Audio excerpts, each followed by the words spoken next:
I was thinking about the 11 quarterbacks that did not take a snap in the preseason.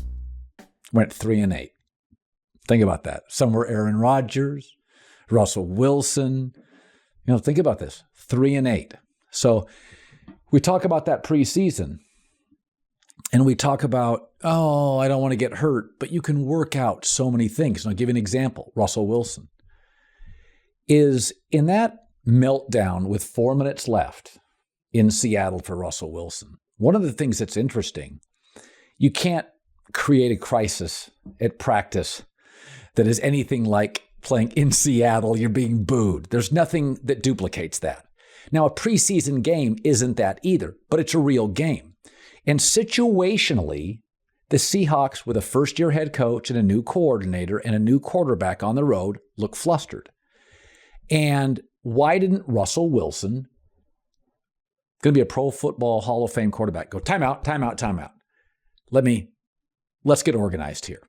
So Richard Sherman, also new to the Volume podcast, says that Russell Wilson doesn't have that power in Denver yet.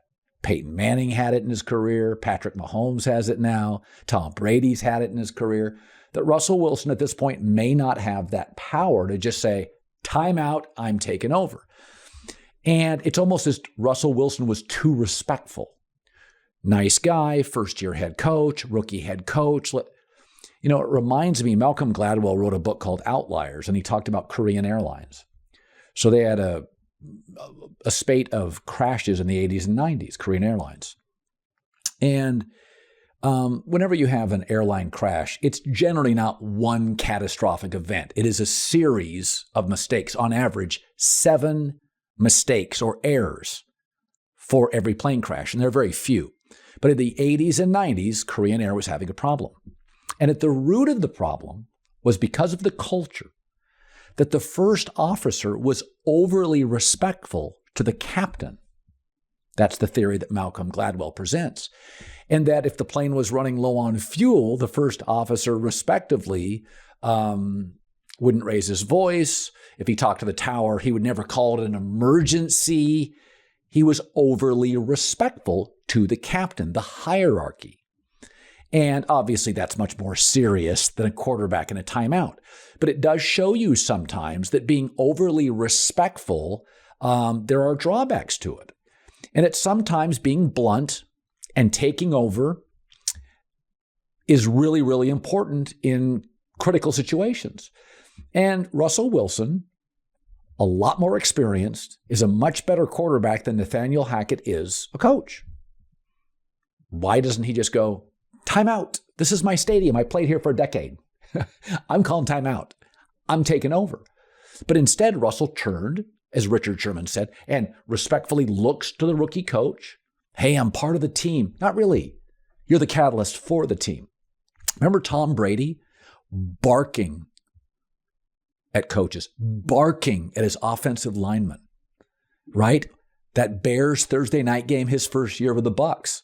He wasn't deferential to anybody. He didn't care if he was a new guy into town. He told the team, we're going to do practices at Jesuit High School in Tampa. I don't care if they're illegal. Get over here, right? Yelling at offensive linemen.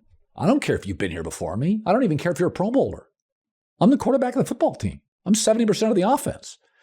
So I think sometimes, everybody generationally, it's be thoughtful and be nice and be deferential to bosses. Sometimes you got to take it into your own hands.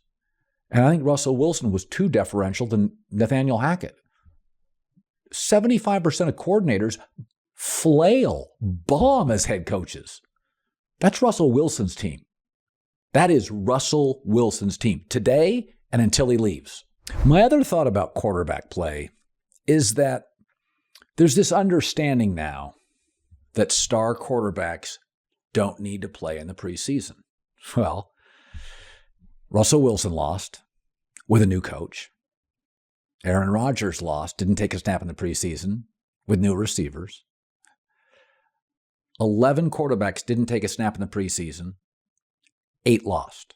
And great quarterbacks, Russell Wilson, Aaron Rodgers, Joe Burrow. Now, he had an appendectomy, but 3 great quarterbacks lost their openers And in Denver's case, some situational clunkiness. In Burrow's case, the timing was off. In Aaron Rodgers' case, rookie wide receivers disconnected, not working. So I think things tend to go in cycles and the pendulum swings back and forth. I think you'll start watching more and more veteran quarterbacks saying, you got to give me a couple series. You got to give me a few snaps. But I think when you go through collective bargaining and there's fewer padded practices, then Sean McVay comes in, doesn't play anybody in the preseason. That becomes that's a big momentum toward not playing starters. We overreact to it. Everybody follows suit. And you watched how bad some of these quarterbacks and O-lines were in week one. And think about this too, is that now if you're not going to play starting quarterbacks and O-lines in the preseason, what really looked off in the first week of the NFL? O-lines and quarterback play, right? So teams now with a 17th game are treating week one like an extension of the preseason. And no, again, why not? You can go 0-1. Doesn't matter. Green Bay last year got drilled by the Saints week one, got beat by Minnesota. In the end, it probably doesn't matter much. But this is the way life goes in cycles. You know, it's like first the NFL's real physical, and then it's all offense, and then the running game returns, and now you can't pay a running back. You're going to see a move or a shift back to more physical practices, maybe in the next CBA, a few more starting quarterbacks and offensive linemen playing in the preseason. I think you need to hit. I think this is a sport of contacts and collisions, and I think you need to hit a lot in preseason.